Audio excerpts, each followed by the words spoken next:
Jake Morrison was drinking his morning coffee when the alert started screaming across Luna Station. The captain set down his cup and looked at the wall of red lights flashing in the command center. Something was very wrong.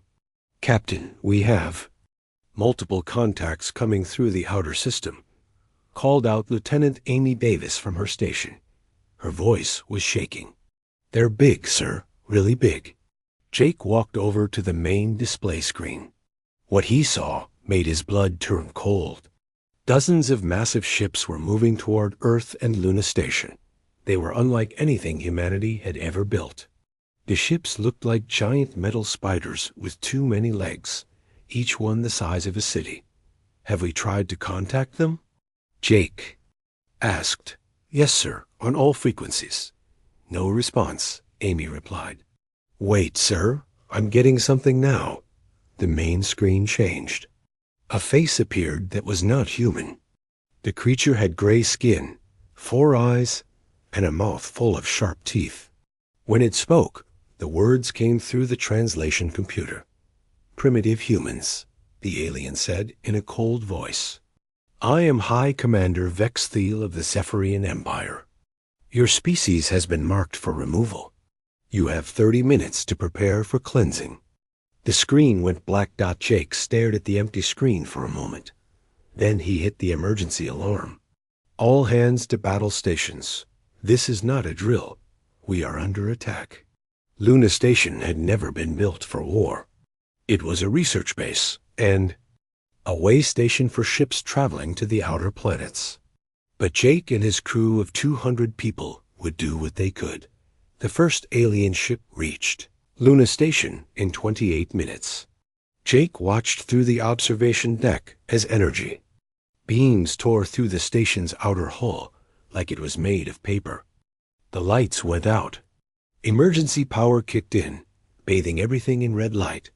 "Hull breach on levels 3 through 7, someone shouted. "We're losing atmosphere fast." Jake grabbed the intercom. "All personnel to the escape pods." "That's an order," but even as he said it, Jake knew it was too late. The alien ships surrounded the station. Every time an escape pod launched, alien weapons destroyed it within seconds. They were not taking prisoners. On Earth, Dr. Lisa Carter was working late in her laboratory in Colorado when the sky caught fire. She stepped outside and looked up to see streaks of light falling from space like deadly rain. Each streak was an alien weapon hitting a target on Earth. Lisa watched in horror as Denver disappeared in a flash of white light 20 miles away. The shock wave knocked her to the ground. When she got back up, where the city had been was now a glowing crater. Her phone was buzzing with emergency alerts. Every major city was under attack. New York, Los Angeles, London, Tokyo, Moscow. All gone. The aliens were hitting military bases too. Every Air Force base, every Navy yard, every missile site. Lisa ran back into her lab and turned on the radio. The emergency broadcast was still working, but barely. "This is the emergency broadcast system. We are under attack by unknown forces. All civilians should seek shelter immediately. Military personnel report to." The signal cut to static. Lisa tried her cell phone. No signal. The internet was down. The aliens had cut all communications. From her lab window, she could see fires burning on the horizon. The aliens were thorough. They were not just attacking the big cities. They were hitting everything. Over the next 3 days, Lisa watched the world die.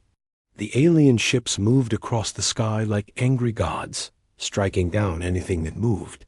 They hit hospitals, schools, shopping centers. They were killing everyone. On the 3rd day, the attacks stopped. The alien ships moved into orbit around Earth and stayed there. The radio came back on, but now it was alien voices speaking. "Attention surviving humans," the voice said. "Your species has been reduced to acceptable levels. You will not rebuild. You will not resist. You will die quietly, and we will harvest your planet's resources. Any attempt to organize or fight back will result in complete elimination." Lisa looked out her window at the world that used to be. The sky was dark with smoke and ash. The sun barely shone through the clouds. Bodies lay everywhere, and no one was left to bury them. But Lisa was still alive. And she was not alone. Her radio picked up quiet signals from other survivors. They were scared and hurt, but they were alive. The aliens thought they had won. They thought humans would just lie down and die. The aliens did not understand humans. Very well. High, Commander Vexthul stood on the bridge of his flagship and looked down at the blue planet below. His 4 eyes showed satisfaction. The cleansing had gone exactly as planned. "Status report," he commanded. "Sir, we estimate 2.6 billion humans eliminated. Remaining population scattered and disorganized. No significant military capability remains," his aide reported. "Excellent. Begin resource extraction operations. Post monitoring stations around the planet. The remaining primitives will die from radiation and starvation within a few cycles." Vexthul turned away from the screen. Humans were like most primitive species the Empire had encountered.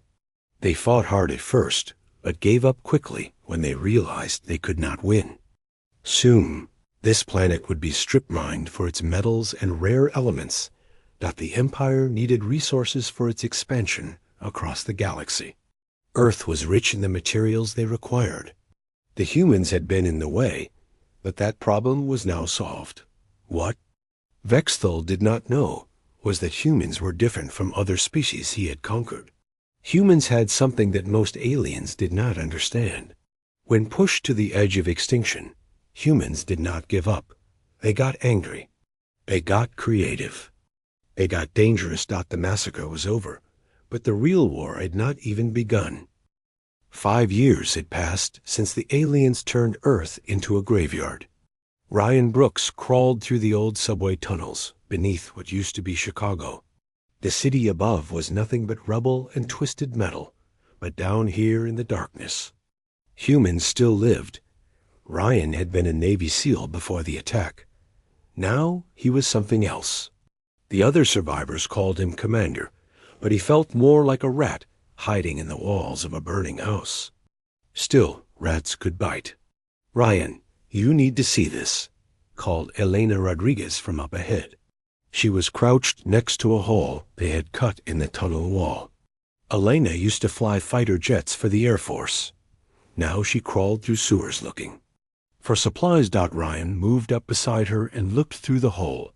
Above them was one of the alien machines.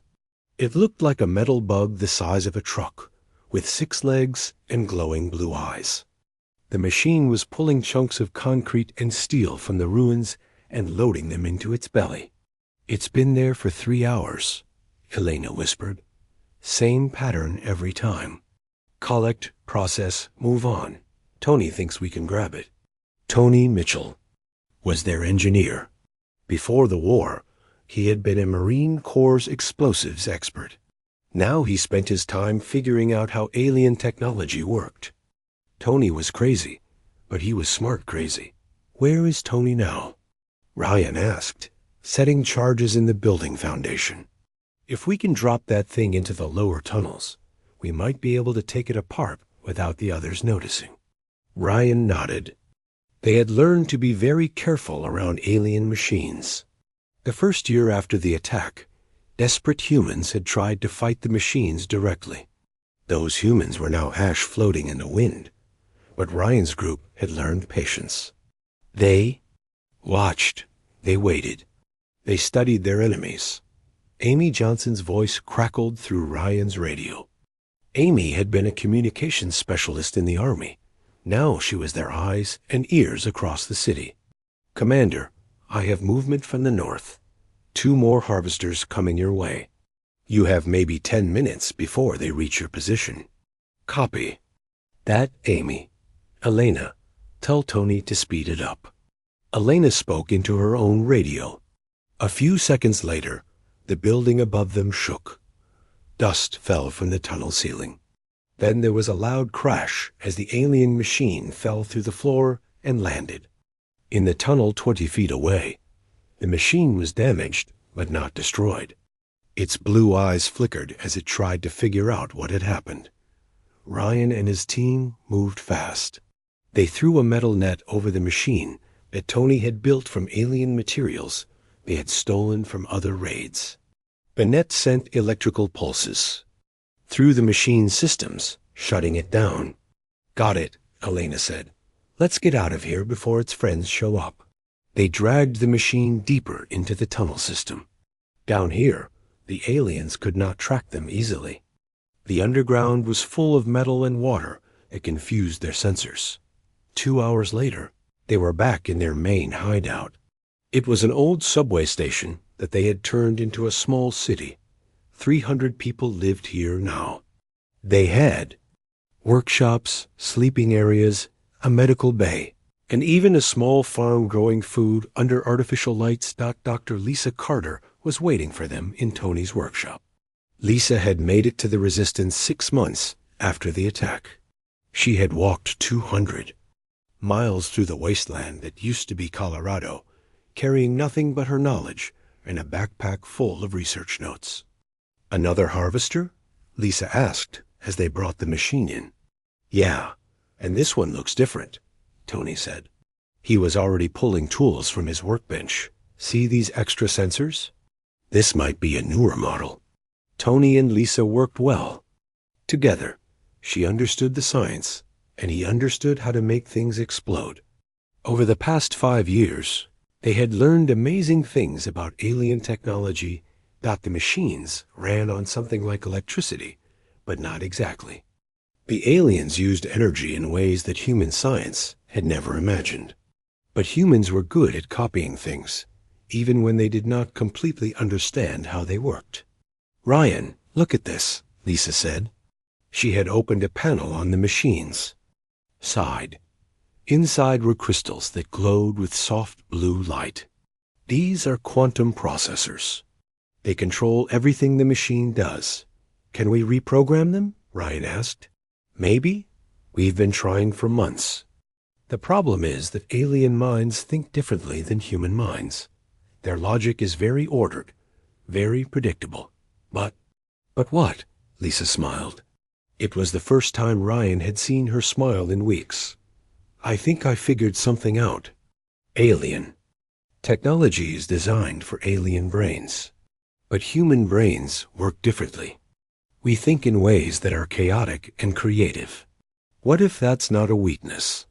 What if that's our strength?" Tony looked up from his tools. "You mean we might be able to control their machines better than they can?" "It's possible. I need more time to test it, but yes. Human consciousness might be the key to turning their own technology against them." Ryan felt something he had not felt in 5 years.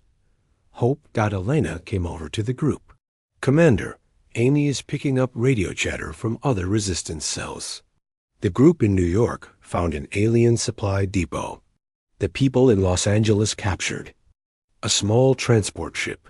And get this, the survivors in Texas say they have a plan to hit an alien communication station." Ryan looked around at his people. 5 years ago, they had been ordinary humans living ordinary lives. The aliens had tried to crush them, to make them disappear quietly. Instead, they had created something new. They had created humans who knew how to fight in the darkness. "Elena, contact the other cells. Tell them we want to coordinate our next moves. Amy, I need you to map every alien installation within 50 miles. Tony, Lisa, keep working on that machine. I want to know everything about how it thinks." Ryan walked to the edge of the platform and looked out into the dark tunnels. Somewhere above them, the aliens were stripping Earth bare, confident that the remaining humans were no threat. They were about to learn how wrong they were. Dr. Lisa Carter stared at the glowing screen in amazement. After 8 months of work, she had finally cracked the alien code. The quantum processor from the harvester machine was responding to her commands. "Steve, look at this," she called to. The man working beside her, Steve Wong, had been a professor at MIT before the massacre. The aliens had bombed his university, but Steve had survived by hiding in the basement lab. He had found his way to the Resistance a year ago, bringing with him knowledge that Lisa desperately needed. "The processor is accepting the new programming," Steve said, excitement in his voice. "But how is that possible?" "We're using human logic patterns, not alien ones," Lisa smiled. "That's exactly the point. Alien minds are logical and ordered. They, pink and straight lines.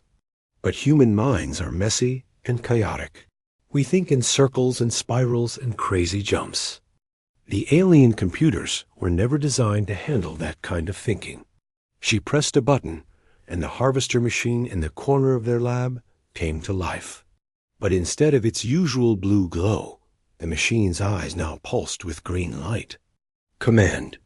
Harvest mode," Lisa said. The machine's mechanical arms moved. But instead of collecting materials, they began arranging the metal scraps on the floor into neat piles organized by type and size. "It's following our instructions instead of its original programming," Steve whispered. "Lisa, do you understand what this means?" Lisa nodded. "We can turn their own machines against them." Above them in the command center, Ryan Brooks was meeting with Elena Rodriguez and Tony Mitchell. Elena had just returned from her most dangerous mission yet. "Tell me about the ship," Ryan said. Elena pulled out a hand-drawn map and spread it on the table. "It's a transport vessel, about the size of a city bus. The aliens use it to move supplies between their ground stations and the big ships in orbit. It lands at the depot every 3 days. How many guards?" asked Tony. 2 alien soldiers and 3 robot sentries. But here's the interesting part. The ship's weapons are automated. If we could get control of the ship's computer, we could turn those weapons on the depot instead. Ryan studied the map. "How long does it stay on the ground?" 20 minutes. Just long enough to load supplies and refuel. Tony leaned forward. "I think we can do it." Lisa's new programming method could work on a ship's computer, but we'd need to get someone inside to make the connection. "I'll do it," Elena said immediately. "No," Ryan replied. "You're our best pilot. If this works, we're going to need you to fly that ship. I'll go in." Over the next 2 weeks, they planned every detail of the mission. Lisa and Steve worked day and night to create a program that could take over an alien ship's systems. Tony built special equipment that could connect human computers to alien networks. Amy Johnson mapped all the alien communication frequencies so they could monitor enemy responses. The attack came on a Tuesday morning. Elena's team created a distraction on the east side of the depot while Ryan and 2 other fighters snuck into the landing area. When the alien transport touched down, Ryan was waiting underneath it as the alien crew began loading supplies. Ryan crawled under the ship and found the computer access panel that Tony had identified. He connected Lisa's device and held his breath. Green lights began flashing on the device. The alien ship's systems were accepting the human programming. "It's working," Ryan whispered into his radio. Suddenly, the ship's weapon turrets turned away from the perimeter and pointed at the alien depot buildings. The guns began firing. Blue energy beams tore through the alien structures like paper. The alien soldiers ran for cover, but the robot sentries turned on them. The reprogrammed machines now saw the aliens as enemies and the humans as allies. In 5 minutes, the entire depot was destroyed. Ryan ran up the ship's loading ramp as Elena and her team arrived. Elena jumped into the pilot's seat and began studying the alien controls. "This is amazing," she said. "I can read everything. The ship's computer is translating all the symbols into English." They flew the captured ship back to their hidden base. Other resistance cells across the country heard about the successful raid. Word spread through the underground networks that humans could now control alien technology. Ryan stood in the main assembly area of their base, looking at the 300 survivors who called him leader. But now he was not just thinking about survival. He was thinking about victory. People, he said, his voice carrying through the chamber. For 5 years, we have been hiding. We have been running. We have been dying slowly while the aliens steal our world. But that ends today. He pointed to the captured alien ship parked in their expanded hangar area. We have learned their secrets. We can turn their own weapons against them. We can fly their ships and command their machines. The aliens think we are finished, but they are wrong. We are just getting started. The crowd began to murmur with excitement. I am announcing the Phoenix Protocol, Ryan continued. We are going to build a fleet. We are going to train an army. And then we are going to take our planet back. Dr. Carter stood up from the crowd. Commander, our analysis of the captured ship shows something important. The aliens are building a massive orbital platform above North America. Intelligence suggests it's designed to speed up resource extraction from the entire continent. Ryan smiled grimly. And we have our first real target. Over the following months, resistance cells across Earth began working together like never before. They raided alien supply convoys and captured more ships.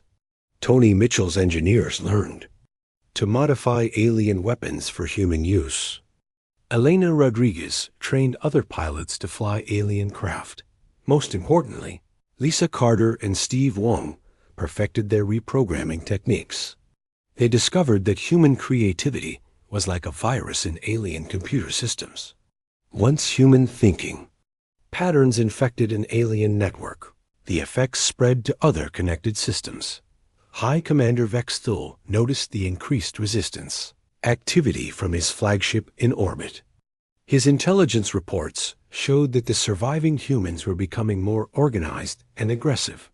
Sir, his aide reported, we have lost 14 supply depots and 6 transport ships in the past month.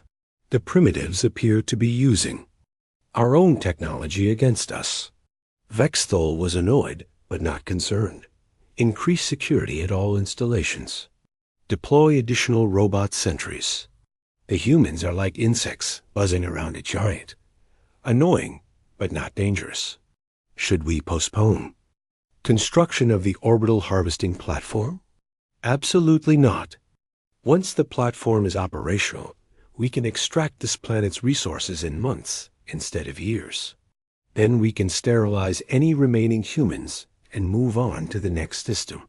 What Vex Thul did not understand was that humans were no longer the same species he had almost destroyed 5 years ago. They had evolved. They had adapted. They had learned to bite back, and they were very, very angry. 3 years of preparation led to this moment. Ryan Brooks stood on the bridge of a captured alien cruiser, looking up at the massive orbital platform floating above Earth. The structure was 10 miles long and covered with weapon turrets and mining equipment. It was the aliens' greatest achievement on Earth, and Ryan was about to destroy it. All teams report ready, Commander, Elena Rodriguez said through the radio. She was leading 12 modified alien fighters, each one piloted by humans who had learned to fly using alien technology. The fighters looked strange with human weapons bolted onto their hulls, but they worked. Phoenix Base, this is Phoenix Leader, Ryan spoke into his headset. Beginning Operation Phoenix Rising. Far below on Earth, Dr. Lisa Carter sat in front of a wall of computers in the main resistance base. She had spent months preparing for this day, building jamming devices that could blind alien sensors and disrupt their communications. Jamming systems online, Lisa reported. Alien communications are being scrambled. They won't be able to coordinate their defenses properly. Amy Johnson was monitoring radio frequencies from her station. Commander, I'm picking up confused chatter, from the alien ground forces. They know something is happening, but they can't figure out what. Ryan smiled grimly. The aliens had ruled Earth for 8 years by using superior technology and perfect coordination. Now humans were taking both advantages away from them. Elena, take your squadron and hit the platform's weapon systems. Tony, are your boarding pods ready? Tony Mitchell's voice crackled through the radio from the cargo bay. Ready to go, Commander. We've got 50 fighters armed with reprogrammed alien weapons. Once we're inside that platform, we'll turn their own security systems against them. Attack began at exactly noon. Elena's fighters swept around the orbital platform like angry wasps, their weapons tearing into the alien gun turrets. The platform's defenses tried to respond, but Lisa's jamming signals made their targeting systems useless. Ryan guided the captured cruiser toward the platform's main docking bay. Alien ships tried to intercept them, but the human pilots were doing things that alien minds could not predict. Elena's squadron split apart and regrouped in random patterns. They flew through the platform's superstructure, using the aliens' own buildings as cover. Docking bay in sight, Ryan announced. Prepare for boarding. The cruiser slammed into the platform's docking bay at full speed. The impact sent Ryan tumbling across the bridge, but the ship's alien shields protected them from the worst of the crash. Emergency lights flickered as the ship's systems struggled to recover. Go, go, go. Tony shouted as his boarding teams poured out of the cargo bay. They wore captured alien armor and carried weapons that had been reprogrammed to recognize humans. As allies, the alien security robots that tried to stop them were immediately turned by the human override codes. Ryan followed Tony's team into the platform's corridors. The alien crew was in panic. They had never faced an enemy that could turn their own technology against them. Robot guards that should have protected them instead opened fire on alien soldiers. Computer systems locked alien personnel out of their own command centers. This is incredible, one of Tony's engineers reported. The human virus programs are spreading through their entire network. We're taking control of whole sections without firing a shot. But the aliens were not helpless. High Commander Vex Thul appeared on screens throughout the platform, his 4 eyes burning with rage. All units, fall back to emergency positions, he commanded. Initiate manual control protocols. These primitives may have corrupted our computers, but they cannot stop us from destroying them with our bare hands. The alien soldiers began fighting back with simple weapons that did not depend on computer systems. They used explosive charges and chemical weapons that filled the corridors with poisonous gas. Ryan's teams had to fight for every room and every hallway. Commander, we're taking heavy casualties, Tony reported. The aliens are fighting harder than we expected. Ryan looked around at his fighters. Many of them were wounded or dead. The humans were winning, but the cost was terrible. Elena, status report, Ryan called. Platform weapons are 60% destroyed, Elena replied. Her voice sounded tired. But I've lost 4 fighters. The aliens are throwing everything they have at us. Keep hitting them. We need to reach the main reactor. Ryan and his remaining team fought their way toward the platform's center. The alien reactor was a massive crystal structure that powered the entire facility. If they could destroy it, the platform would tear itself apart. They reached the reactor chamber just as Vexthul himself arrived with his personal guard. The alien commander was 8 feet tall and carried a weapon that fired bolts of pure energy. So the primitives have learned to bite, Vexthul snarled. But you are still primitives. You cannot defeat the Zephyrian Empire. Watch us, Ryan said, and opened fire. The battle in the reactor chamber lasted 10 minutes. When it was over, Vexthul was dead and his guards were scattered. Tony placed explosive charges around the reactor's crystal core while Ryan's team held the entrance. "Charge is set," Tony announced. "We need to get out of here. This whole platform is going to explode." They ran through corridors filled with smoke and debris. Behind them, alien voices were screaming over the intercom systems. The platform was dying, and everyone knew it. Elena's fighters provided cover as the human teams evacuated in stolen alien ships. As soon as the last human was clear, Tony triggered. The charges. The explosion was visible from the surface of Earth.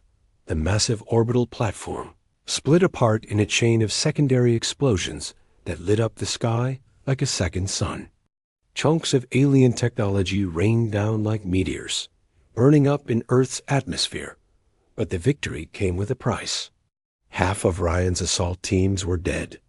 Elena had lost 6 of her 12 pilots. The resistance had struck a major blow against the aliens, but they had paid for it in blood as Ryan's ship limped back toward Earth. Amy Johnson's voice came through the radio with disturbing news. "Commander, I'm picking up a transmission from the alien fleet. High Commander Vexthal sent a message before he died. He's called for total planetary sterilization. A massive alien fleet is coming from their home system. Estimated arrival time is 6 months." Ryan looked down at Earth through the ship's damaged window. The planet was scarred and broken, but it was still home. And now the aliens were coming to finish what they had started. "Amy, send a message to all resistance cells," Ryan said. "Tell them we have 6 months to prepare for the biggest fight in human history. Tell them that we just proved something important today." "What's that?" "Commander, we can win." 6 months after the orbital platform's destruction, Earth was no longer the same planet the aliens had conquered. Ryan Brooks stood in the command center of what used to be the Chicago Resistance Base. Now it was the headquarters of the Terran Liberation Force, and the underground tunnels had been expanded into a massive military complex. "Status report," Ryan ordered. Elena Rodriguez approached his desk carrying a tablet. She now wore the uniform of a fleet admiral, commanding over 200 captured and modified alien ships. "Our strike teams hit 3 more Zephyrian colonies this week. The supply depot at Kepler 442 is completely destroyed. We captured an entire convoy at Wolf 359. Ryan nodded. The human strategy had changed completely. They were no longer hiding and defending. Now they were hunters, striking alien targets across dozens of star systems. Dr. Lisa Carter entered the command center with Tony Mitchell close behind her. Lisa's hair had turned gray during the past months of intense research, but her eyes burned with excitement. "Ryan, we did it," she said. "We finally understand how quantum consciousness works." Lisa activated a holographic display that showed complex patterns of light and energy. Human brains operate on quantum frequencies that alien minds cannot access. That's why we can control their technology better than they can. But it's more than that. She pointed to a section of the display where the patterns were moving in impossible ways. Human consciousness can actually rewrite the basic rules that alien technology follows. We can make their machines think in ways that violate their original programming. Tony stepped forward. "What she's saying is that we can turn alien technology into something completely new, something that follows human logic instead of alien logic." "Show me," Ryan said. Lisa walked to a captured alien robot that stood motionless in the corner. She placed her hand on its head and closed her eyes. The robot's blue lights flickered and changed to green. Then it began to move, but the robot was not moving like an alien machine anymore. It moved with fluid, almost human-like motions. When it turned its head to look at Ryan, there was something different in its mechanical eyes, something that looked almost like personality. "The robot is now thinking with human patterns," Lisa explained. "It's still a machine, but it's a machine that understands creativity, intuition, and emotion. things that alien minds cannot comprehend. Amy Johnson's voice came through the intercom. Commander, long-range sensors are detecting the Zephyrian Revenge Fleet. They're entering the outer solar system. Ryan walked to the main display screen. What he saw there made him smile. The alien fleet was massive, over 500 ships, including dreadnoughts the size of cities. It was the largest military force the Zephyrian Empire had ever assembled. But Ryan was not afraid. Earth was ready for them. Elena, launch all squadrons. Tony, activate the planetary defense grid. Lisa, begin the consciousness transfer protocol. Elena saluted and ran toward the hangar bays. In minutes, the skies above Earth filled with ships. But these were not the primitive human vessels that had existed before the war. These were hybrid creations, alien ships with human modifications, crewed by pilots who thought in ways that alien minds could not predict. Jake Morrison was among those pilots. He had survived the destruction of Luna Station 8 years ago, and had spent every day since then preparing for this moment. Now he commanded a squadron of converted alien dreadnoughts, each one bristling with weapons that combined human creativity with alien technology. "This is Phoenix Leader," Jake announced. Over the radio. "All ships, remember what they did to our world. Remember our families. Remember our cities. Today, we make them pay for every life they took." The alien fleet approached Earth expecting to find a broken planet defended by desperate survivors. Instead, they found a fortress world that had turned their own technology against them. The battle began when the first alien ships entered Earth's atmosphere. But instead of facing primitive human resistance, they encountered something impossible. Human-controlled alien fighters that moved in patterns. No alien pilot could follow. Defense satellites that fired weapons the aliens had never seen before. Even the space around Earth itself seemed to be fighting against them. Lisa's consciousness transfer protocol had infected every piece of alien technology in the solar system. Ship computers turned against their own crews. Weapon systems fired on their own fleets. Navigation systems sent alien ships crashing into each other. High Admiral Zexkoth, the new Zephyrian commander, watched in horror as his massive fleet tore itself apart. "How is this possible?" he demanded. "The primitives are using our own technology against us." His aide checked his sensor readings again. "Sir, it appears that human consciousness has somehow invaded our quantum networks.